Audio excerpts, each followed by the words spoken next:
ప్రముఖ సినీ నటి శ్రీమతి సంగీత గారి ప్రారంభించారు. IVF చికిత్సలో 25% భారీ discount, free doctor consultation, free ultrasound scan. 49 అంటే సంతానం, 49 అంటే సంతోషం.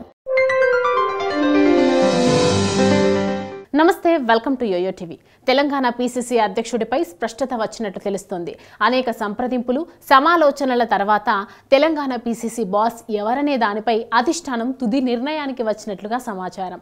సామాజిక సమీకరణాలు, విధేయత ఆధారంగా కొత్త అధ్యక్షుడి నియామకం పూర్తి చేస్తున్నట్లుగా తెలుస్తోంది. PCC చీఫ్ పదవి కోసం కాంగ్రెస్ సీనియర్ నేతలు గత కొద్ది రోజులుగా ఢిల్లీలోనే మకాం వేసి తీవ్ర స్థాయిలో లాబింగ్ కొనసాగించారు. బీసీ సామాజిక వర్గం నుంచి మహేష్ కుమార్ గౌడ్, మధు యాష్కీలు పోటీ పడగా ఎస్సీ సామాజిక వర్గం నుంచి సంపత్ కుమార్, ఎస్టీ సామాజిక వర్గం నుంచి ఎంపీ బలరాం నాయక్ పేర్లు ప్రధానంగా వినిపించాయి. ప్రస్తుతం వర్కింగ్ ప్రెసిడెంట్ గా కొనసాగుతున్న మహేష్ కుమార్ గౌడ్ పేరు ఖరారు అయ్యిందని ఆ మధ్య జోరుగా ప్రచారం జరిగింది. మహేష్ కుమార్ గౌడ్ అభ్యర్థిత్వాన్ని రేవంత్ సైతం బలపరిచారని, దాంతో కొద్ది రోజుల్లోనే అధిష్టానం అధికారిక ప్రకటన చేయనుందని వార్తలు వినిపించాయి. కానీ అధిష్టానం మాత్రం PCC అధ్యక్షుడి ఎంపికలో ఊహించని విధంగా ట్విస్ట్ ఇచ్చింది. ఎంపీ బలరాం నాయక్ వైపు మొగ్గు చూపిందని తెలుస్తోంది. గతంలో కేంద్ర మంత్రిగా కూడా పనిచేసిన బలరాం నాయక్ కు కాంగ్రెస్ పెద్దలతో మంచి సత్సంబంధాలు ఉండటంతో పాటు పార్టీకి విధేయుడిగా ఆయనకు పేరుంది.